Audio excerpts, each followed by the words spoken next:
Welcome to the channel students. तो आज हम इस वीडियो में ये बात करने वाले हैं कि आपको अपनी क्लास 12th के बाद कौन से कोर्सेज़ को चूज़ करना चाहिए, क्या आपके लिए बेस्ट करियर ऑप्शन होगा अगर आप लोग साइंस बैकग्राउंड से हैं, चाहे आप लोगों ने पीसीबी में किया है, चाहे आप लोगों ने पीसीएम के लिए किया है। तो इस वीडियो को ध्यान से सुनना है, फिर ही आप लोगों ने अपना फैसला लेना है। ये आपके लिए बहुत ही हेल्पफुल रहने वाली है। ऑलमोस्ट जितने भी ऑप्शंस हैं मैंने इस वीडियो में इंक्लूड किए हैं, तो प्लीज़ इसे ध्यान से सुनिएगा और अपने सभी फ्रेंड्स के साथ इसे ज़रूर शेयर कीजिएगा। तो स्टार्ट करते हैं। ऑप्शंस हैं। तो आपको ध्यान क्या रखना है कि आपको अपने इंटरेस्ट की फील्ड को ही ज्वाइन करना है, क्योंकि आप वहाँ पर ही अपना 100% दे सकेंगे। 100% आप अपनी परफॉर्मेंस सिर्फ अपनी इंटरेस्ट की फील्ड में ही दे सकेंगे। तो हर एक कोर्स का सेम स्कोप है, हर एक में जॉब अपॉर्चुनिटीज़ अच्छी हैं। बस ध्यान क्या रखना है कि आपका इंटरेस्ट उसमें हो। अगर आपका इंटरेस्ट उसमें है तो एक ना एक दिन आप ज़रूर सक्सेसफुल हो जाएंगे। एक कॉपी और पेन लें, वहाँ पर अपने इंटरेस्ट, कौन से प्रोफेशंस आपको अच्छे लगते हैं, आप फ्यूचर में क्या करना चाहते हैं, वो सभी कुछ उतार कर रखें। तो थोड़ा सा फिल्टर हो जाता है काम, सिर्फ उतने ही चीज़ों के बारे में आपको सोचना पड़ेगा बाद में। तो उनके बाद आपको अपनी फैमिली कंडीशन के अकॉर्डिंग, अपनी सहूलियत के मुताबिक आपको कौन सा कोर्स अच्छा रहेगा वो आपको चूज़ करना है। तो स्टार्ट करते हैं।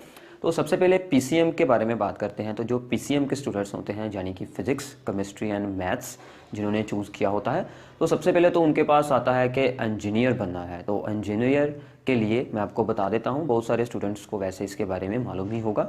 आपको बीटेक करनी पड़ेगी, 4 ईयर का कोर्स होता है, और वो आप आईआईटी से कर सकते हैं, एनआईटी से कर सकते हैं, और अदर भी बहुत सारी यूनिवर्सिटीज़ हैं, वहाँ पर बीटेक आप कर सकते हैं। आईआईटी एनआईटी को ज्वाइन करने के लिए आपको जेईई का एग्ज़ाम देना पड़ेगा, और जो बाकी यूनिवर्सिटीज़ हैं वैसे तो वहाँ पर भी जेईई के थ्रू ही एडमिशन होगी, जो कि अच्छी यूनिवर्सिटीज़ हैं। और कुछ ऐसी यूनिवर्सिटीज़ हैं या फिर ऐसे कॉलेजेस हैं जिनके खुद के एग्ज़ाम्स होते हैं, और आपके आसपास कुछ ऐसे भी कॉलेजेस होंगे यहाँ पर आपको विदाउट जेईई भी एडमिशन मिल सकती है मैनेजमेंट कोटा के थ्रू। बट ऐसा कुछ भी नहीं है कि बीटेक के बाद आपको जॉब्स नहीं मिलती। ये सिर्फ उनके लिए है, हो सकता है कि उनकी बीटेक ऐसी जगह पर हुई हो कि जहाँ पर फैकल्टी अच्छी ना हो, जो कॉलेज अच्छा ना हो। कॉलेज अच्छा ना होने का मतलब कि वहाँ की एजुकेशन इतनी बढ़िया ना हो। तो वहाँ से अगर आपने बीटेक की है तो आपको जॉब मिलना मुश्किल होता है। अगर आप एक अच्छे कॉलेज से बीटेक कर रहे हैं तो आपको जॉब मिलने में कोई मुश्किल नहीं होने वाली। तो इंजीनियरिंग के बाद आते हैं, अगर आपको कुछ हटकर करना है, तो अगर आप पीसीएम के बाद मेडिकल फील्ड में जाना चाहते हैं, क्योंकि मेडिकल फील्ड में आज बहुत सारी जॉब अपॉर्चुनिटीज़ हैं, तो आप फार्मेसी लाइन में जा सकते हैं, आप मेडिकल लैब टेक्नीशियन की लाइन में जा सकते हैं। तो फार्मेसी में आपके पास दो ऑप्शन होते हैं, डिप्लोमा इन फार्मेसी या फिर बैचलर इन फार्मेसी। तो डिप्लोमा इन फार्मेसी के बाद आप मेडिसिन्स की सेल कर सकते हैं, और बैचलर के बाद आप क्या कर सकते हैं कि मेडिसिन्स की मैन्युफैक्चरिंग में जा सकते हैं। एंड बाद में आता है आपके पास ऑप्शन मेडिकल लैब टेक्नीशियन का, यानी कि इसमें भी आपको डिप्लोमा एंड बैचलर डिग्री मिलती है। डिप्लोमा यानी कि डीएमएलटी, एंड बैचलर वो होती है बीएससी इन एमएलटी। तो दोनों को आप ज्वाइन कर सकते हैं। इसी के रिलेटेड आप जा सकते हैं एग्रीकल्चर की लाइन में, क्योंकि एग्रीकल्चर में आज हमारे देश को यंगस्टर्स की बहुत ज़रूरत है, जो कि उसमें कुछ न्यू इन्वेंशन करें जिसके साथ कि एग्रीकल्चर हमारे लिए और ज़्यादा आसान हो जाए। तो एग्रीकल्चर को आप ज्वाइन कर सकते हैं, उसमें आपको बीएससी का कोर्स मिल जाएगा। आप फॉरेस्ट्री की स्ट्रीम को चूज़ कर सकते हैं। फॉरेस्ट्री होती है जो कि फॉरेस्ट की कंजर्वेशन करती है, कैसे उनको हमें संभाल कर रखना है, उसके रिलेटेड ये फील्ड होती है। तो फॉरेस्ट्री में आपको बीएससी मिल जाएगी। ये आपको बीएससी बहुत सारी यूनिवर्सिटीज़ वहाँ पर अवेलेबल करवाती हैं, बट ज़्यादातर उनमें से जो अच्छे हैं वो आपको देहरादून में मिलेंगे। उत्तराखंड के देहरादून में भी बहुत सारे कॉलेजेस हैं जो कि बीएससी फॉरेस्ट्री आपको वहाँ पर मिल जाएगी। तो आप इस लाइन में जा सकते हैं। तो मेडिकल फील्ड से हटकर कुछ बात करते हैं। तो अगर आप कंप्यूटर्स में जाना चाहते हैं, सॉफ्टवेयर की लाइन में जाना चाहते हैं, क्योंकि आजकल इलेक्ट्रॉनिक्स में बहुत सारी जॉब अपॉर्चुनिटीज़ हैं, तो आप अगर सॉफ्टवेयर को ज्वाइन करना चाहते हैं, कोडिंग में आपका इंटरेस्ट है, तो आप बीसीए कर सकते हैं, बैचलर इन कंप्यूटर एप्लीकेशन। उसके बाद अगर आप इसी फील्ड में आगे बढ़ना चाहते हैं तो आप बीसीए के बाद एमसीए कर सकते हैं, या फिर आप BSc IT, BSc in information technology कर सकते हैं, एमएससी आईटी भी बाद में आप कर सकते हैं।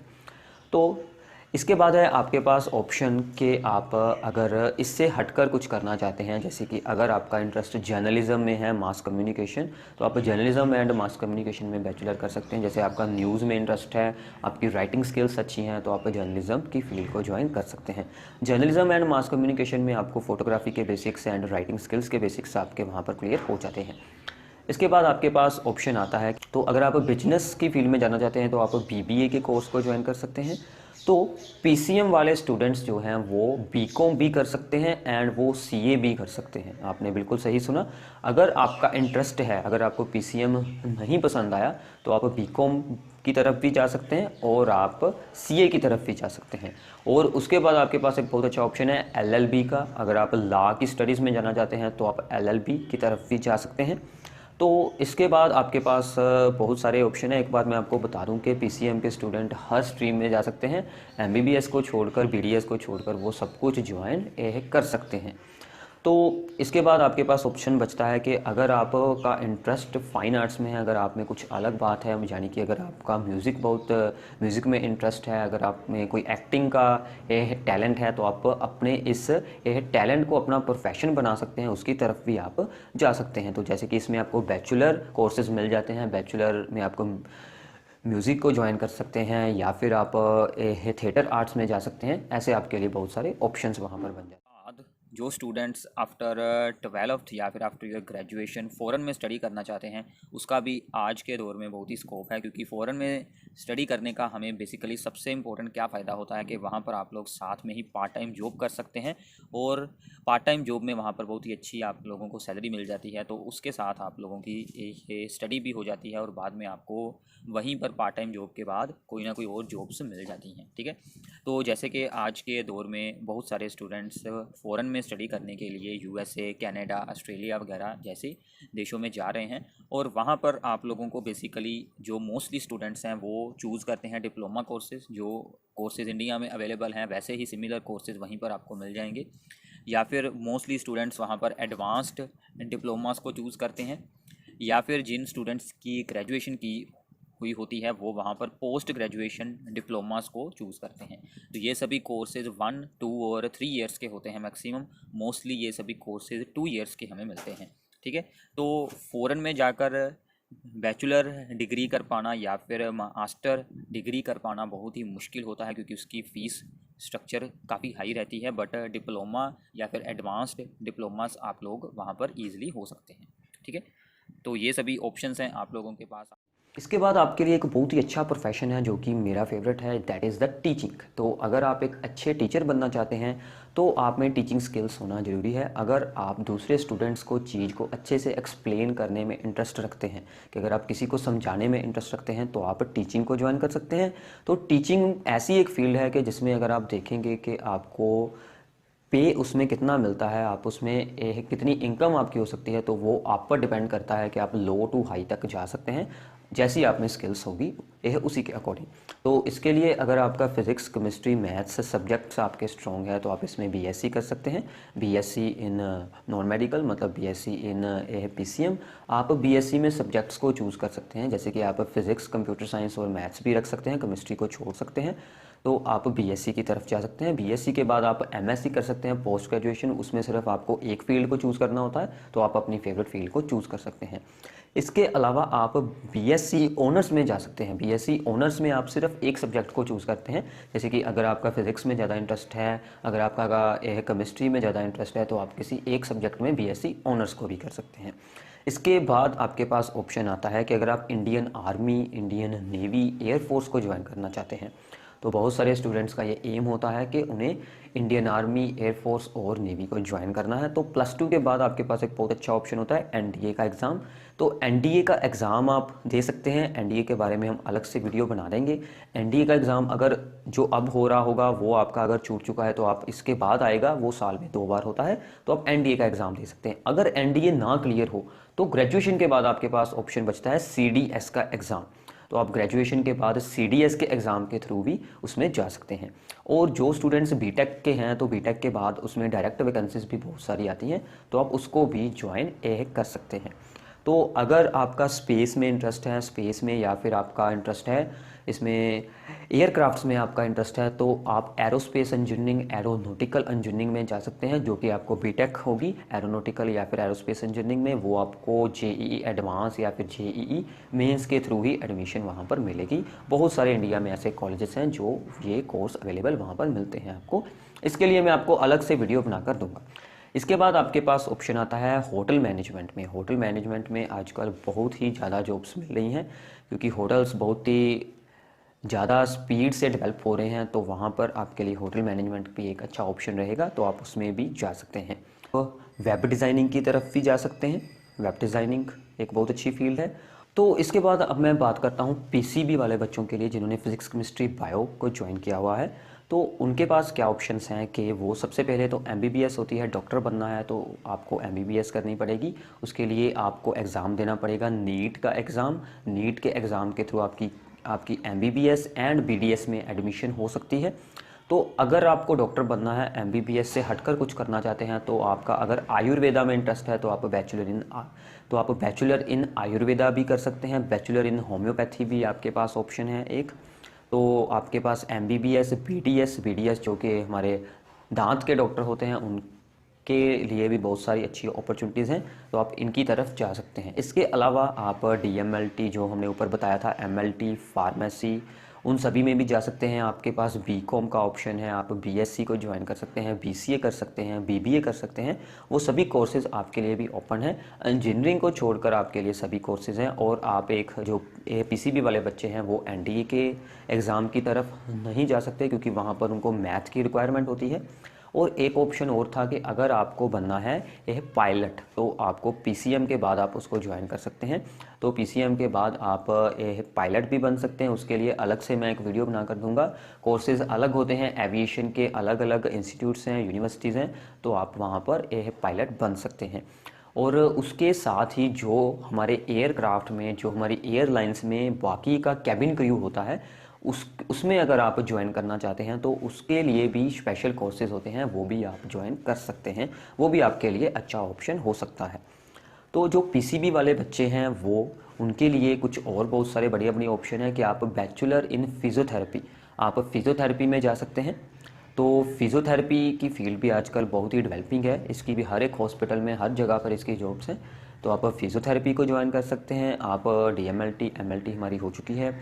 तो इसके बाद आपके पास ऑप्शन बचता है फूड टेक्नोलॉजी में आप जा सकते हैं। बीएससी इन फूड टेक्नोलॉजी कर सकते हैं, बीएससी इन बायोटेक्नोलॉजी कर सकते हैं। अगर आपने बायोटेक्नोलॉजी जैसी फील्ड को ज्वाइन किया है, बायो इन्फॉर्मेटिक्स को ज्वाइन किया है, तो आप बाद में एमएससी इन फॉरेंसिक साइंस में भी जा सकते हैं। तो फॉरेंसिक साइंस की जो फील्ड है उसमें आपको ज़्यादातर पोस्ट ग्रेजुएशन डिग्रीज़ ही मिलेंगी। जो अगर आपने बायो की बैकग्राउंड में अगर कोई भी ग्रेजुएशन की है तो आप फॉरेंसिक साइंस में भी जा सकते हैं। इसके बाद आपके पास ऑप्शन बचता है कि आप डाइटिशियन एंड न्यूट्रिशन की फील्ड को ज्वाइन कर सकते हैं। ये एक बहुत ही अच्छी फील्ड है। डाइटिशियन, न्यूट्रिशन का क्या जॉब होता है कि जो हॉस्पिटल्स में कोई भी पेशेंट आता है तो उनको डाइट चार्ट बनाकर दिया जाता है, वहाँ पर इनकी बहुत सारी जॉब्स हैं।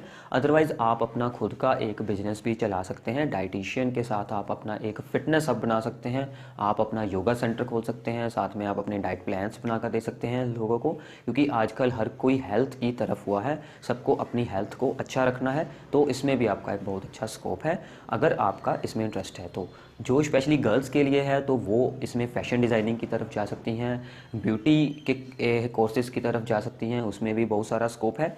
तो आपको देखना है कि आपको किस चीज़ में इंटरेस्ट है। तो अगर आप अपनी इंटरेस्ट की फील्ड को ही ज्वाइन कर रहे हैं तो आप वहाँ पर ज़रूर सक्सेसफुल होंगे। तो अच्छे से सोचकर सभी कुछ चूज़ करें, तो एक करियर आपका बहुत ही अच्छा रहेगा। तो बिल्कुल भी हिम्मत नहीं हारनी है। और लाइफ में एक बात और याद रखनी है कि honesty is the best policy. अगर आप अपने साथ ऑनेस्ट रहेंगे तो आपकी जो एक किस्मत है वो भी आपके साथ ऑनेस्ट रहेगी, तो आपका फ्यूचर बहुत ही अच्छा बनेगा।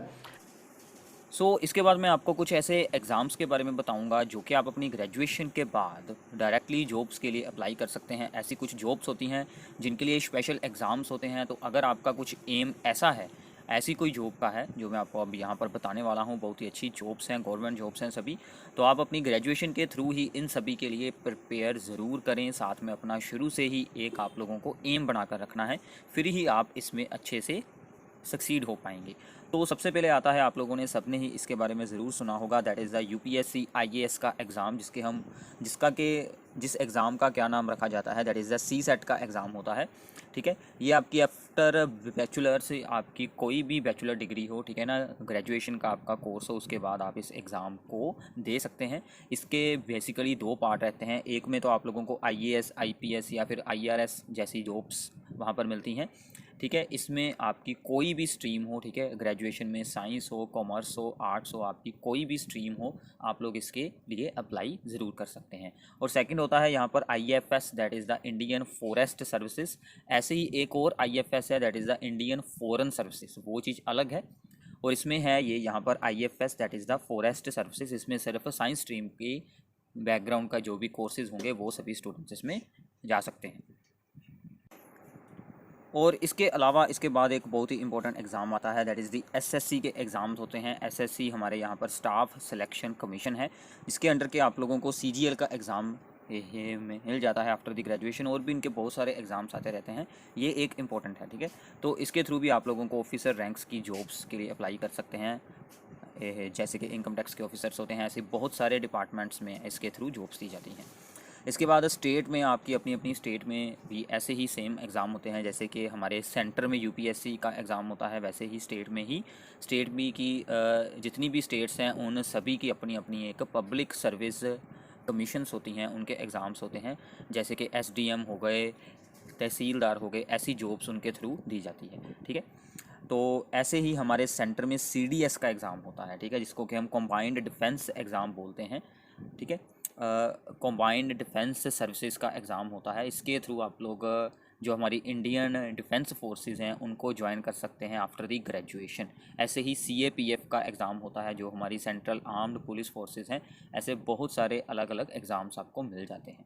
ठीक है, अगर आप लोग बैंकिंग जॉब्स में जाना चाहते हैं, ये जो सभी एग्ज़ाम्स हैं, ठीक है, सीजीएल वगैरह हो गया, ये आप किसी भी स्ट्रीम के बाद इसमें दे सकते हैं। बट जिन बच्चों का बैकग्राउंड मैथ्स के साथ जुड़ा होगा उनको इसमें ज़्यादा फ़ायदा रहने वाला है। ठीक है, और बैंकिंग जॉब्स हैं। इसके बाद बैंकिंग जॉब्स में भी बेसिकली 2 मेन स्केल्स पर एग्ज़ाम होते हैं। एक होता है यहाँ पर पीओ यानी कि ऑफिसर का एग्ज़ाम होता है, एक होता है यहाँ पर क्लर्क का एग्ज़ाम होता है। तो हमारे इंडिया में state bank of India and IBPS 2 ऐसी यहाँ पर कह सकते हैं कि इनके जो यहाँ पर एग्ज़ाम्स होते हैं 2 मेन यही हैं। तो इनके थ्रू ये भी हर साल एग्ज़ाम्स होते रहते हैं। और इसके बाद रेलवे में सबसे ज़्यादा जॉब्स दी जाती हैं हमारे इंडिया में, उनके भी आलमोस्ट 2 और 3 ईयर्स के बाद रिक्रूटमेंट प्रोसेस उनकी भी होती रहती है। ठीक है, और स्टेट में भी आपकी अपनी बहुत सारे एग्ज़ाम्स होते हैं गवर्नमेंट जॉब के लिए। एक बात आप लोगों ने याद रख लेनी है, किसी भी गवर्नमेंट जॉब के लिए आपका पहले एग्ज़ाम होगा, फिर ही आपको जॉब दी जाएगी। विदाउट एग्ज़ाम आपको कोई भी जॉब बिल्कुल नहीं मिलने वाली, गवर्नमेंट जॉब होगी जो। ठीक है, इसके बाद आप लोग इसरो या फिर डीआरडीओ जैसे उनके भी कुछ एंट्री के लिए एग्ज़ाम्स रखे जाते हैं। वो सिर्फ इंजीनियरिंग स्टूडेंट्स के लिए होते हैं, या फिर साइंस में जिन स्टूडेंट्स ने एमएससी वगैरह की हो उनके लिए हो सकते हैं। बट मोस्टली ये एग्ज़ाम्स बीटेक स्टूडेंट्स के लिए होते हैं, तो वो भी आप लोग दे सकते हैं अगर आप लोगों ने इंजीनियरिंग की है तो। ठीक है, तो इनके बारे में जानना इसलिए ज़रूरी है ताकि आप लोग अपनी ग्रेजुएशन के ड्यूरिंग ही इन पर अपना पूरा ख्याल रखें और इनके लिए आप लोग प्रिपेयर होते रहें।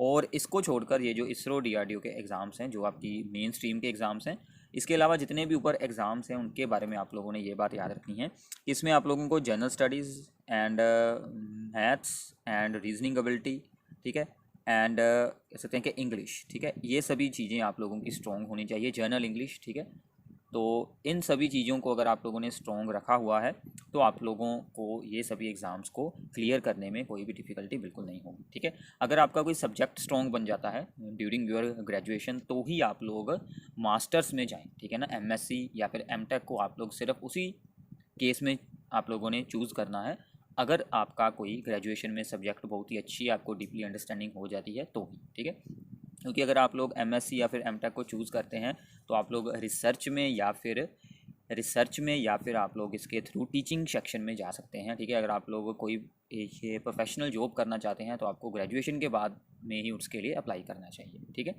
तो ये कुछ बातें इसके बारे में इंपॉर्टेंट थी, ये आप लोगों ने अच्छे से याद रखनी है। Best of luck. तो अगर आपका कोई भी डाउट है तो वो आप मुझसे कमेंट बॉक्स में पूछ सकते हैं। Thank you.